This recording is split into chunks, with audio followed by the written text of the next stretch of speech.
जी अस्सलाम वालेकुम। मैं हूँ अवैस सलीम और मेरे साथ आज हैं जुल्करनैन ताहिर, मेरे पुराने दोस्त हैं, डॉन से वाबस्ता हैं। और खासियत इनकी ये है कि ये पॉलिटिक्स को बड़े अरसे से कवर कर रहे हैं और ख़ास तौर पर पीटीआई को कवर करते हैं। इमरान खान साहब जब इक़्तिदार से निकले, फिर पहली दफ़ा जब गिरफ्तार हुए, उसके बाद इनकी कई मुलाकातें भी हुई इमरान खान साहब से।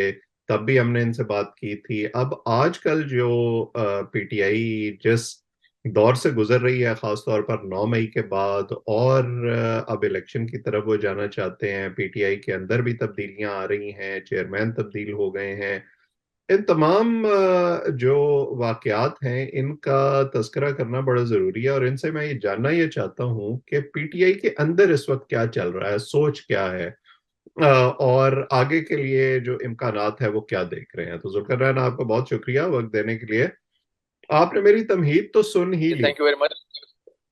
आप जाहिर है पीटीआई को इतने चलिए। अरसे से कवर कर रहे हैं, मौजूदा हालात में भी आप उनके लोगों से मिलते जुलते रहते होंगे। पहले तो आप मुझे ये बताएं कि पीटीआई इस वक्त जहां खड़ी है, मैं उसको दो फेजेस में डिवाइड करता हूं, 9 मई से पहले और 9 मई के बाद। इसको आप कैसे देखते हैं? आपको लगता है कि वो पॉपुलैरिटी तो उनकी है वो, लेकिन वो स्ट्रॉन्गर हुए हैं एज ए पॉलिटिकल पार्टी या वीक हुए हैं? राइट। मैंने कहा जो पीटीआई का सिनेरियो है वो आपको मे 9 वाला जो है उनके वाइल्डेस्ट ऑफ इमेजिनेशन में भी नहीं था जो पीटीआई के लोग हैं। हम्म। और जिस तरह से स्टेट ने रिएक्ट किया है पीटीआई को लेके, वो भी किसी ने फिगर आउट नहीं किया था कि देखिए 6 माह गुजर चुके हैं। अभी भी जो मेरी एक फॉर्मर एमएनए जो 2 सीटों पे जिन्होंने विन किया, पंजाब की कॉन्स्टिट्यूंसी है उसकी, तो वो अभी अरेस्ट नहीं हुए। ऑल्दो के he was not in Pakistan on May 9, लेकिन वो साहब बताते हैं जी कि मैं तो मिला नहीं।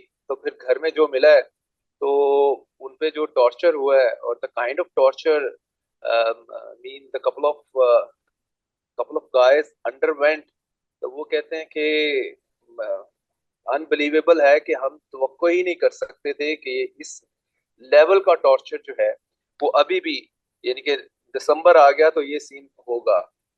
तो पीटीआई के लिए तो कोई चीज जैसे कह लें कि स्टेट बिल्कुल, जैसे कह लें कि स्टेट ने हाथ उठाया हुआ है हम्म। और बिल्कुल इसको स्पेयर करने के लिए तैयार नहीं है। हम्म। और इससे पहले मैं बात कर रहा था, अगर वो रिकॉर्डिंग के इशू में आ गई, कि पीटीआई इस time number of complex issues में फंसी पड़ी है। हम्म। इनके सारी, चाहे वो लीडरशिप है या इनके वर्कर्स हैं, इनको अभी ये नहीं पता कि कल को क्या सिचुएशन होनी है।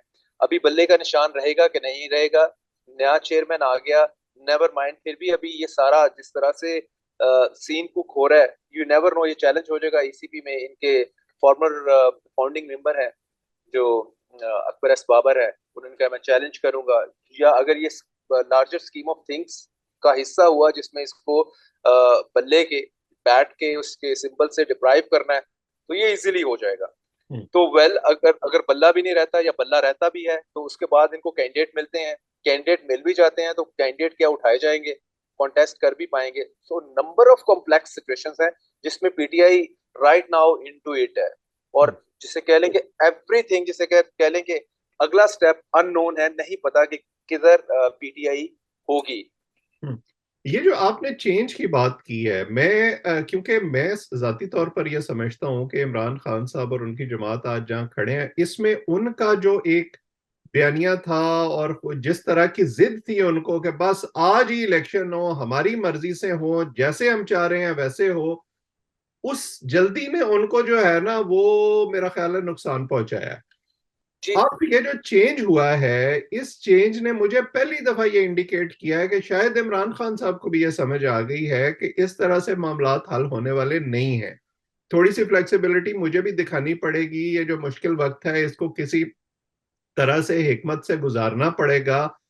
अगर ये समझ उनको आ गई है, तो क्या आप समझते हैं कि इस चेंज को बाकी पार्टी भी उसी तरह से कबूल कर लेगी? क्योंकि हमने देखा है हमारे यहाँ कॉन्स्टिट्यूएंसी पॉलिटिक्स है, लोग परस्तार होते हैं लीडर के, उस तरह से चेंज को कबूल नहीं करते। ये चेंज कितना इफेक्टिव होगा? जी डॉक्टर साहब, देखें जैसे आपने अभी बताया कि खान साहब में फ्लेक्सिबिलिटी नाम की चीज नहीं थी।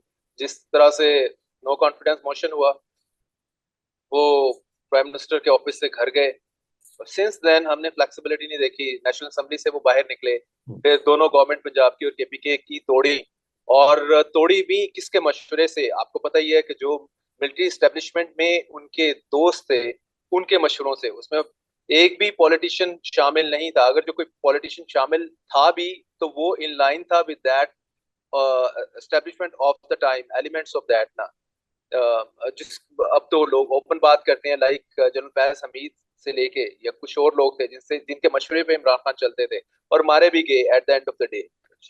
जिस सिचुएशन में वो है राइट नाउ, तो मतलब he is blamed for it. और वो ये नहीं है कि कहेंगे जी वो एक्स वाई जी ने के मशवरे से मैंने किया और ये किया। उनको बहुत सारे चांसेस मिले जिसमें वो फ्लेक्सिबल अपना एटीट्यूड शो करके जो है आपके रिंग में रह सकते थे, जो कि पॉलिटिकल अरीना का रिंग है। तो लेकिन वो लड़ते गए क्योंकि कहते थे मेरी लड़ाई आपको पता ही है किसके साथ है, और मैंने बस will take on and moving forward. जिस तरह आपने बताया कि अब आके लगता है कि शायद वो थोड़े से फ्लेक्सिबल हुए हैं, तो ये भी लगता है मुझे कि ये देर से मुक्का याद आया है उनको। हम्म। और इसका भी इनको टाइम काफी पहले, अगर ये मूव पहले खेल लेते, थोड़ा एंटिसिपेट देखे।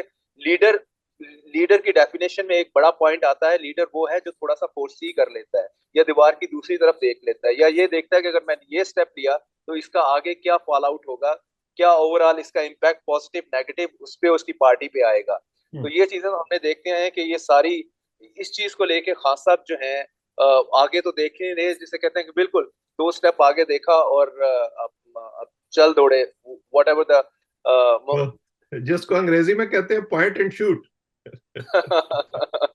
तो वो shooting in his on feet वाला सीन बना हुआ है। तो राइट, अगर ये फ्लेक्सिबिलिटी इन्होंने दिखाई है, सिर्फ बल्ले को सेव करने के लिए दिखाई है, और उसमें भी अभी जिस तरह आपने काफी सारे हर दूसरा बंदा जो कि स्पेशली इनका एंटी है, वो ये बात कर रहा है कि ये अनदर उस्मान बुज़दार ढूंढा है इन्होंने।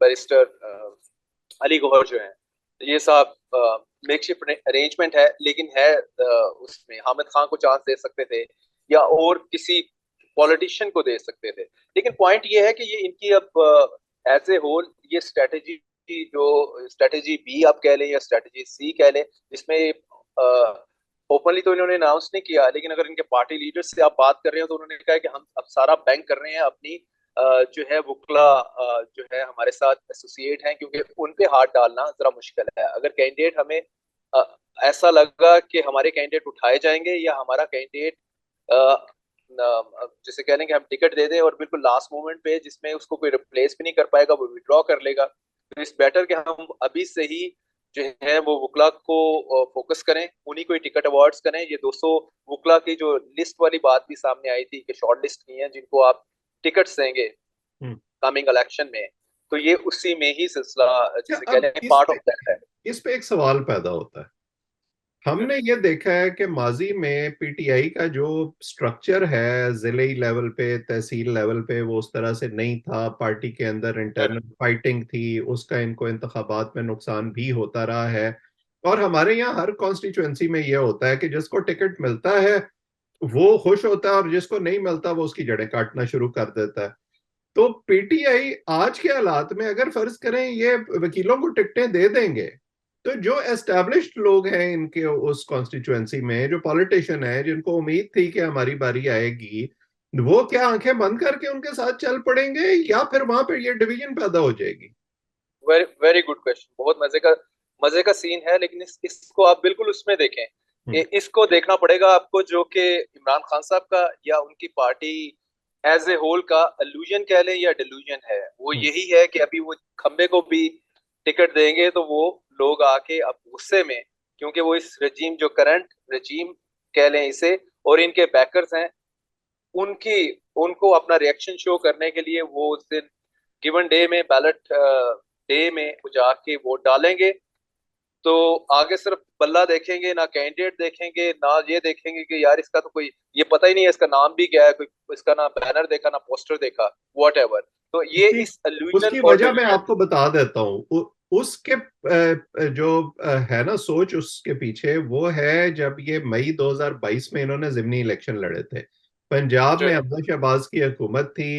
इमरान खान साहब का ये ख्याल है कि नहीं, हम तो बलडोज कर देंगे, हमारी इतनी पॉपुलैरिटी है, लेकिन तब तक 9 मई नहीं हुआ था। वो एक बड़ा बिल्कुल। इंपॉर्टेंट वेरिएबल है जो आजकल हम देख रहे हैं पीटीआई के लोगों के साथ जो कुछ हो रहा है। अब बिल्कुल वो मेरा ख्याल है रिपीट करना इतना आसान नहीं होगा।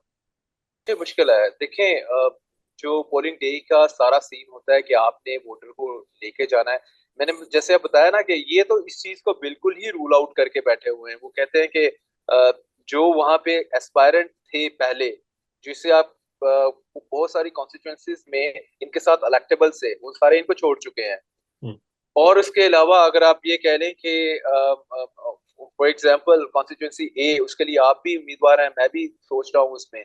लेकिन चूंकि इस टाइम स्टेट पूरी तरह से इनको ग्रिल कर रही है, तो शायद आप भी विड्रॉ कर जाए, मैं भी कर जाऊं, क्योंकि कहेंगे जो सम अदर फाइन डे हम ये सोचेंगे कि हमने पीटीआई के प्लेटफॉर्म पे लड़ना है, तो अभी इनवाइट नहीं करेंगे। जिसे कहते हैं, कह लें कि ग्रोथ ऑफ द स्टेट कह लें या ऑफ द इनकम्बेंट गवर्नमेंट कह लें।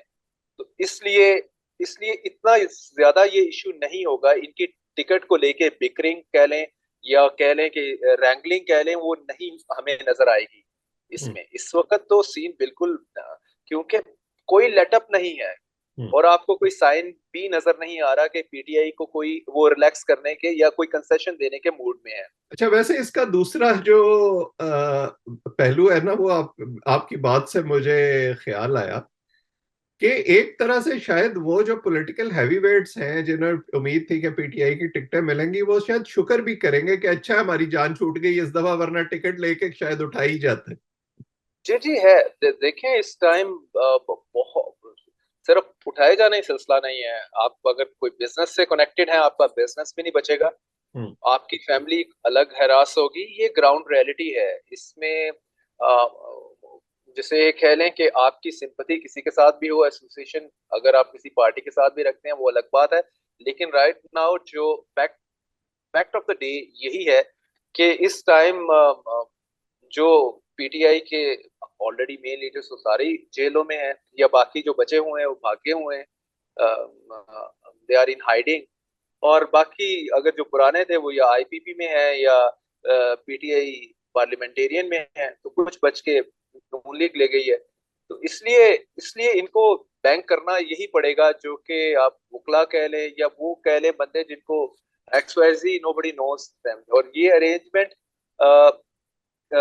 जिस पे आप देखें ना कि एक फिजा कायम की गई है, अली गौहर जब बना है हम्म। द चेयरमैन ऑफ पीटीआई, तो एक फिजा बनाई है कि पीटीआई जुल्म हो गया, पीटीआई के वर्कर्स और बाकी लीडर्स रो रहे हैं, ये क्या हो गया।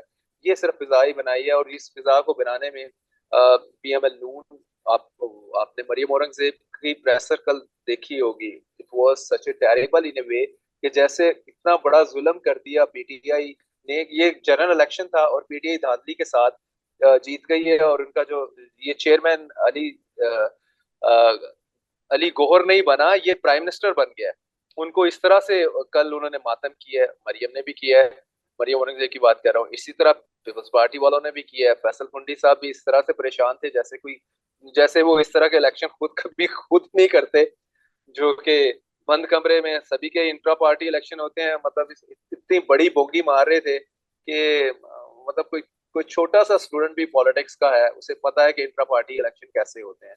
एक सिंपल मेयर नॉमिनेशन होती है आप लोगों की, और मतलब उनके चाहे शबाज शरीफ साहब अगर बनते हैं प्रेसिडेंट ऑफ पीएमएल नून, उनके अगेंस्ट भी कोई कॉन्टेस्ट नहीं करता, वो भी बिला मुकाबला होते हैं। अगर आप चेयरमैन पीपीपी बिलावल भुट्टो की एग्जांपल ले लें, उनके अगेंस्ट भी कोई कॉन्टेस्ट नहीं करता। वो कहते हैं कॉन्टेस्ट करके मरना है किसी ने, वो तो पार्टी में भी एग्जिस्ट नहीं मतलब वो रह सकता अगर कोई इनके खिलाफ कोई खड़ा हो जाए। तो ये सारे बोगस किस्म के इंट्रा पार्टी इलेक्शन होते हैं। नेम एनी पॉलिटिकल पार्टी या एनी, अगर मेरा ख्याल जेयूएफ वगैरह का भी कोई इस तरह कोई सीन होता होगा, तो या जमात इस्लामी थोड़ा सा दिखाती है कि जी उसमें कंपटीशन होता है। तो बाकी अगर आप एक्सेप्ट मेरा ख्याल जमात इस्लामी के अलावा आप सबकी एग्जांपल ले लें, तो सब शैम और बोगस इंटर पार्टी इलेक्शंस होते हैं। अच्छा लेकिन जिस तरह अहम। से इनका रोना धोना था, और उसके बाद मीडिया ने प्ले अप किया, मीडिया स्पेशली आपको पता ही है कि काफी हद तक कंट्रोल्ड है ब्रॉडकास्ट मीडिया का, ये भी मतलब कोई ढकी छुपी बात नहीं है, अच्छा, हमेशा से अहम कंट्रोल बात तो करते यह है ना कि क्या जो इलेक्शन कमीशन है वो तस्लीम कर लेगा इस इलेक्शन को? हैं। नहीं, वो इलेक्शन कमीशन, देखे इलेक्शन कमीशन ने पहले पहले क्यों ऑब्जेक्शन लगा के इनके मुंह पे मारा इनका इंट्रा पार्टी इलेक्शन पीटीआई का? ओनली रीजन कि उनको जहां से खून आता है, जहां जिसके जिसके कहने पे वो चलते हैं, दैट इज क्वाइट ऑब्वियस, हर एक को पता है। तो अगर उनकी स्कीम ऑफ थिंग्स में ये चीज फाइनल हुई कि पीटीआई को हमने बल्ले का सिंबल, इलेक्शन सिंबल नहीं देना, तो फिर आटा गूंदी हिल्दी क्यों है? वो कोई ना कोई चीज निकाल लेंगे, वो कोई इश्यू नहीं है। वो फिर इंट्रा पार्टी इलेक्शन को इतनी बड़ी धांधला कहेंगे कि जुल्म कर दिया उन 10,000 वर्कर्स के जो जेलों में है इस टाइम राइट नाउ। वो बेचारे अंदर मातम कर रहे हैं कि हमारा जो है चेयरमैन अब अली गौहर है, अली जफर साहब का नाम आ रहा था, वो भी खैर वो भी कंटेंडर थे, लेकिन उनको नहीं नहीं हम्म, दिया गया ये पोजीशन। तो बिल्कुल। पॉइंट ये है कि तो ये बल्ले का ये निशान इतना अहम है क्यों पार्टी के लिए? क्योंकि निशान तो तब्दील भी होते हैं, माजी में दीगर पार्टियों के भी होते रहे हैं। जी जी, इस इनको देखें, एक ही प्रॉब्लम नजर आ रहा है ना।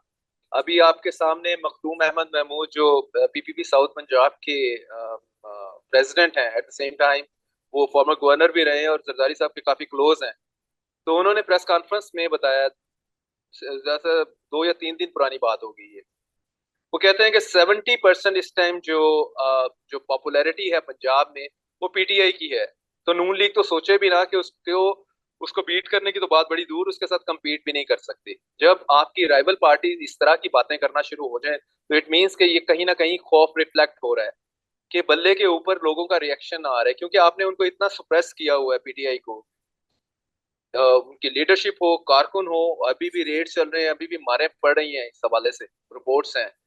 तो ये सुप्रेशन में कहीं उसका रिएक्शन आ जाए, reaction in the form of ballot day, जिस दिन इलेक्शन होना है उस दिन लोग निकल के अगर वो बल्ले पे स्टैंप लगाते गए, और जिन्होंने जो प्लान किया फिर आरटीएस बिठाने का भी उस तरह से पूरा तरह इंतजाम ना हुआ हुआ, या से कि आपने पीटीआई को सिर्फ 10 सीटें देनी थी नेशनल असेंबली की, और आरटीएस बिठा भी लेंगे तो अगर वो 50 हो जाती हैं तो आगे गवर्नमेंट तो स्टेबल नहीं आएगी। नवाज शरीफ ने तो 1000 टाइम, नवाज शरीफ एंड इस पार्टी ने कहा कि हमें तो एक पूरा सिंपल मेजोरिटी, अगर हमें 2/3 दे दें thank you very much, otherwise हमें सिंपल मेजोरिटी जरूर चाहिए, तभी हम स्टेबल स्टेबल गवर्नमेंट का मतलब स्टेबल इकोनॉमी है, अदरवाइज हम इकोनॉमी को स्टेबलाइज नहीं कर पाएंगे। तो hmm, these are the open messages जिसको आप बड़े आराम से डिकोड करके उसमें से समझ सकते हैं कि चीजें चल क्या रही हैं। तो हम्म, इसलिए परेशानी सिर्फ ये इस वजह से बल्ले वाला सीन बना हुआ है, और जिसके ऊपर मेरा ख्याल है इस कॉन्टेक्स्ट में डिबेट जाहिर है ज्यादातर सोशल मीडिया प्रोग्राम्स पे ही हो सकती है। ब्रॉडकास्ट मीडिया तो कंट्रोल्ड है, एवरीबडी नोज दैट, वहां पे इस तरह की बात नहीं हो सकती। तो ये इसी वजह से है कि अभी चीजें सारी उनको है, परेशानी है कि पीटीआई कहीं ना कहीं अगर कोई रिएक्शन आ गया, जो या अ, जो हम सो फार पोल्स आ रहे हैं, आप चाहे उसको लोकल सर्वेस कह ले, या आप इंटरनेट पोल्स की बात कर ले, सोशल मीडिया पोल्स की कर ले, जो उनकी पॉपुलैरिटी है या जो उनमें हमें नजर आ रहा है एग्रेशन और एक किस्म का गुस्सा भी, कि हम पोलिंग डे के ऊपर जाके वो सारा गुस्सा निकालेंगे। तो मेरा ख्याल है इस वजह से ये फील्डिंग लगाई जा रही है बल्ले वाली, किसको रिमूव किया जाए। बस हम्म। बल्ला विल नॉट बी देयर। तो उसके बाद आप देखिएगा कि चीजें जाहिर है बल्ला नहीं होगा, पीटीआई क्या करेगी फिर? कहेंगे जी आपको ये सिंबल नहीं मिल रहा, आपने आपने इंट्रा पार्टी वो नहीं करवाई, मीन इसको अगर रिंग से आपने स्टेट वे आउट कर दिया, तो वो फिर क्या कंपेन करेंगे जी? डिपेंडेंट है, हर कॉन्स्टिट्यूंसी में किसी को हॉकी मिल रहा है, किसी को फुटबॉल मिल रहा है, कहेंगे जी इस कॉन्स्टिट्यूंसी में उस दिनों में सोशल मीडिया पे ये कंपेन चलाएंगे कि NA 147 पे आप फुटबॉल को वोट डालें, NA 148 पे आप हॉकी को डालें, क्योंकि ये दोनों कैंडिडेट्स हमारे हैं। तो ये मेरा ख्याल है कि ये चीजें तो बहुत मुश्किल होती हैं। बल्ला एक सिंपल चीज है जो कि सबको पता है कि पीटीआई का है, इमरान खान का है। तो once it is not, it won't be there, तो फिर तो आप समझें कि पीटीआई का यानी उस सीन तरह आउट है। की ऑर्गेनाइज्ड नेशनल कैंपेन चलाना इनके लिए मुश्किल होगा।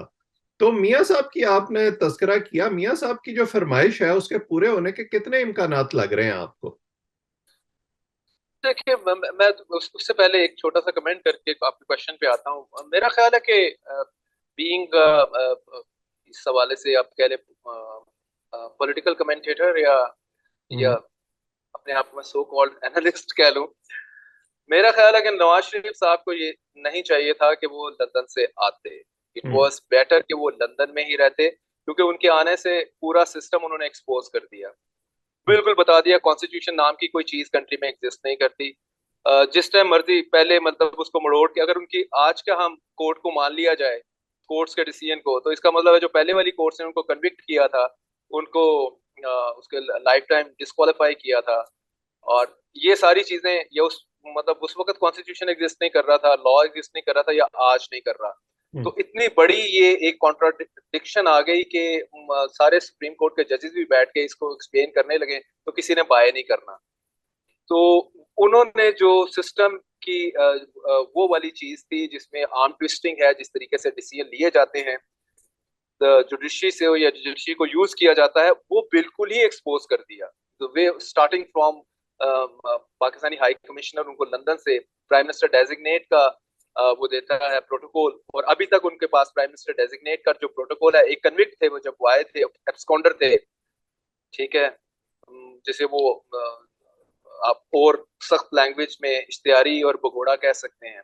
सो बट अगर ना आते तो ये सिस्टम इतना बुरे तरीके से एक्सपोज ना करता। यहाँ पे अगर जो उनका प्लान था शहबाज शरीफ साहब को ही गवर्नमेंट दी जाती, और ये बैठ के वहां से पहले भी कॉलिंग द शॉट्स, और वहीं से बैठ के चीजों को ऑपरेट कर रहे होते, स्ट्रिंग्स को पुल कर रहे होते। तो यहाँ पे आके एक तो उन्होंने बुरी तरह से एक्सपोज कर दिया, और अपने आप के ऊपर जो इमरान के माथे पे लाडले का टैग था वो उखाड़ के अपने माथे पे तो ऊपर चश्मा कर लगा लिया। दिया। और अपनी अपनी जो पॉलिटिकल स्ट्रगल भी थी, हम्म। अगर इसको कोई सो कॉल्ड कहेंगे या वॉट एवर इट वॉज, 3 मरतबा वो प्राइम मिनिस्टर रहे, तीनों मरतबा लड़के बाहर गए, और बाद में वो कहते थे कि अब नवाज शरीफ, नजरिया नवाज शरीफ जमहूरियत हो गया है, अब डेमोक्रेसी के लिए लड़ेंगे। तो डेमोक्रेसी को उन्होंने डस्टबिन में उठा के बाहर फेंक दिया, और कहा कि जी दोबारा से पुरानी सैलरी पे ऊपर मैं काम करूंगा, और दिस टाइम मैं आपको शिकायत नहीं दूंगा, पहले मैं लड़ता रहा हूँ आपके साथ, अब मैं नहीं लड़ूंगा। तो हम्म। ये सारी बातें इनको नहीं सुनने को मिलनी थी। जिस तरह से बिलावल भुट्टो उनका कहते हैं यार कि मतलब आप यार हैव सम शेम, और don't give up that, give respect to the ballot hmm. Narrative of yours जो कि यू अडॉप्टेड 4 years ago। तो ये ओपनली अब अगर Bilawal Bhutto is saying to Nawaz Sharif, तो ये उनको ना सुनने को मिलता। और मैं लेकिन उसकी राइट वजह आपने तो क्वेश्चन, यही है ना, क्योंकि उनको पता है कि पॉलिटिकल कैपिटल वो लूज कर चुके हैं, तो अब शायद सर्वाइवल मोड उनका भी यही है कि वो एस्टेब्लिशमेंट के साथ टैग अलोंग कर जाएं। तो फाइनली मैं आपसे ये पूछना चाहता हूँ कि एस्टेब्लिशमेंट का जो प्लान है अब हमें वाज़ह नजर आ रहा है, हमने उसके नवाज शरीफ के बारे में भी बात कर ली, पीटीआई के बारे में भी बात कर ली, ये कितना सस्टेनेबल है? क्योंकि इकोनॉमी तो मुझे इससे भी ठीक होती हुई नजर नहीं आती, और नवाज शरीफ साहब का भी यही रिकॉर्ड है कि साल डेढ़ साल के बाद फिर वो भी परपुर्जे फैलाना शुरू कर देते हैं और पंगे लेना शुरू कर देते हैं। और फिर एक साल वैसे भी हमारे यहाँ आर्मी चीफ को गुजर गया, हमारे यहाँ बड़े साहब बदलते हैं तो सारी पॉलिसी भी बदल जाती है। तो ये कितना अरसा चल जाएगा ये अरेंजमेंट? तभी तो देखे ना वो बातें निकलना शुरू हुई कि जो काकड़ साहब वाला ही मामला है, इसे ही कंटिन्यू किया जाए, जो केयर टेकर सेटअप है। केयर टेकर सेटअप में आपकी इकोनॉमी सम हाउ स्टेबल चल रही है, और बाकी चीजें मतलब आपने बहुत सारी रोक के रखी हैं, मतलब जो पॉलिटिकल इरिटेंट्स से उनको, जो इरिटेशन सिस्टम में या रिपल्स क्रिएट कर रहे थे, उनको आपने फिक्स किया हुआ है। तो आपका ख्याल यही है कि अगर ये केयर टेकर्स चलते रहें तो ज्यादा कुछ बेटर डिलीवर हो जाएगा मामला। अगर ये साल से 2 साल यही सेटअप रहे तो पाकिस्तान की इकोनॉमी के लिए बेहतर है। अगर हम उठा के इनको रिप्लेस कर देते हैं विद नवाज शरीफ, तो नवाज शरीफ का पहले तो ये चीज आएगा कि जो आपके काकड़ साहब हैं, he is on the back and call of those powerful circles. ये क्वाइट ऑब्वियस है, इसमें कोई दूसरी बात नहीं है। लेकिन अगर नवाज शरीफ की अगर आप बात कर लें, नवाज शरीफ इवेंचुअली जैसे आपने कहा कि वो बिल्कुल टोटल पपेट के तौर पे तो नहीं रहेंगे, अभी अलाइन तो उनके साथ हो गए हैं एस्टेब्लिशमेंट के साथ, लेकिन एस्टेब्लिशमेंट का कंप्लीट पपेट बनना उनकी अपने जिसे कह लें कि फितरत में भी नहीं है। इवेंचुअली चलेंगे साथ में, और फिर कहीं ना कहीं कोई पॉइंट ऑफ डिस्कॉर्ड आएगा, पॉइंट ऑफ कंफ्लिक्ट आएगा, वहां पे चीजें फिर बिल्डअप होना शुरू होती हैं। और आपको पता है कि फिर अगर ज्यादा बुरी बिल्डअप हो जाए तो इनसे संभाला नहीं जाता, क्योंकि इनमें भी फ्लेक्सिबिलिटी का, जब ये चीजें आती हैं, अगर हम जनरल रहीद शरीफ वाला सीन देखते हैं जिसमें बाद में इन्होंने खुद ही कहा कि वो हमसे एक्सटेंशन मांग रहे थे, शरीफ वर सेइंग इट, तो हमने एक्सटेंशन नहीं दी तो उन्होंने हमें फारग कर दिया। तो भाई आपने, या अगर आप यही कह रहे हैं तो आपने दे देनी थी एक्सटेंशन। आपने जनरल बाजवा को भी तो एक्सटेंशन दी, उसके रिटर्न में आप लंदन चले गए। राइट। अब भी आपकी कुछ ना कुछ अंडरस्टैंडिंग हुई होगी, तो जो अंडरस्टैंडिंग फिर आप फाइनल करते हैं तो स्टिक टू देम। या तो फिर इसमें नवाज शरीफ का प्रॉब्लम ये होगा कि जो अभी वो साहब इनसे कमिट कर रहे हैं, जो रोल इनको दिया जा रहा है कि आपकी बाउंड्रीज ये हैं, इन बाउंड्री से आपने बाहर नहीं निकलना, तो वो फिर उनको उन्हीं में उसी में ही रहना पड़ेगा। हम्म। ये एक नई लाइफ होगी for Nawaz Sharif to to live in. Hmm. और और जिसे कहते हैं कि है मुश्किल। तो है मुश्किल, उस बाउंड्री से बाहर नहीं जाना पड़ेगा। लेकिन फिर अल्टीमेट क्वेश्चन आएगा उसके बाद, क्योंकि अभी तो हमें सारी तरफ यही एक खबर आ रही है कि इमरान खान को जेल में शायद उस वक्त तक ही रखे जाना है जब तक इलेक्शन नहीं हो जाता, नया सेटअप नहीं आ जाता। तो उसके बाद शायद एक नवाज शरीफ की इमेज बिल्डिंग करने के लिए भी, या एस्टेब्लिशमेंट भी थोड़ा सा चाहेगी कि उनके, तो शायद एक आम माफी मिल जाए मे 9 के जो हैं कल्प्रिट्स कह लें, या जो लोग इन्वॉल्व हैं उसमें। और दूसरा ये है कि शायद इमरान खान साहब को भी कहें जी आ जाएं, बाहर आ जाएं, खैर है। हम्म। लेकिन फिर वही बात है कि खान साहब तो टिकने वाले नहीं है, हम्म। उनकी गारंटी कौन करेगा at the end of the day. और पीटीआई एक रियलिटी बन चुकी है इस कंट्री की भी। तो जब जब कभी उनको आप फ्री हैंड देंगे, चांस मिलेगा, तो उन्होंने तो फिर वही पस क्रिएट करना जो वो पहले कर रहे थे, अकॉर्डिंग टू अगर आप बाकी पॉलिटिकल पार्टीज के हवाले से देख लें।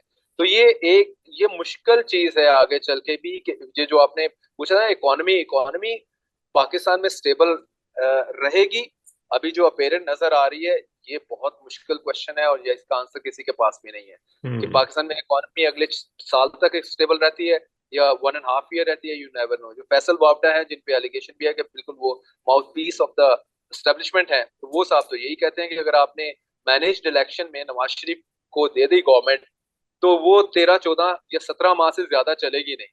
हम्म। उसके बाद फिर वहीं पे बैक टू स्क्वायर वन में आ जाएंगे, जहां से आपने शुरू किया था वहीं से काम स्टार्ट होगा, फिर नए इलेक्शन की बात और नया फ्री एंड फेयर इलेक्शन की बात।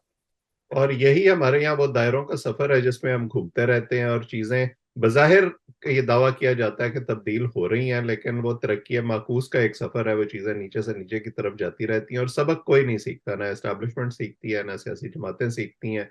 सफर जो है वो अवाम करते हैं, उनके मुश्किलात में कोई कमी नहीं होती। बहरहाल अभी भी 8 फरवरी तक बड़ा वक्त है, बहुत सारी चीजें इस दौरान में तब्दील हो सकती हैं जिस पर हम बात करते रहेंगे।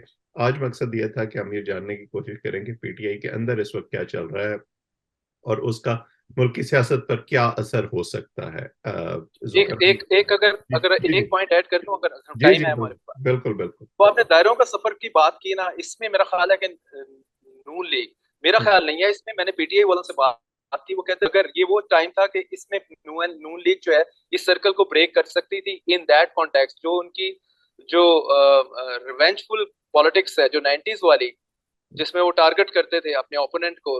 पीपल्स पार्टी आपके सामने ही है पूरी एग्जांपल, 12 साल जो जरदारी साहब हैं वो अंदर रहे हैं। तो वो कह रहे हैं कि जिस जिस तरह का जुल्म ये लोग अब हम पे कर रहे हैं, तो मेक श्योर कि आप 2 साल लगे, हमें 3 साल लगे हैं, 5 साल लगे वापस आने में, तो हम ये स्कोर सेटल करेंगे। तो ये यही दायरा तो वो बात कहते है ना, वापस आएगा। यही तो बात है कि जो भी पावर में होता है वो उसको ब्रेक नहीं करना चाहता। जी जी जी। सबको तभी याद आता है जब वो पावर से बाहर होते हैं, तब क्या उनको असूल याद आते हैं। यही हमारी बदकिस्मती है। बहरहाल ये गुफ्तगू हम करते रहेंगे। आप इस चैनल को सब्सक्राइब करें ताकि हमारी जो बातचीत है वो आइंदा भी आप तक पहुंचे, हमारे मेहमानों से भी आपकी मुलाकात होती रहे। जुल्फरनैन, वक्त देने के लिए आपका और थैंक जो यू वेरी लोग मच। हमें देख रहे हैं सबका बहुत बहुत शुक्रिया।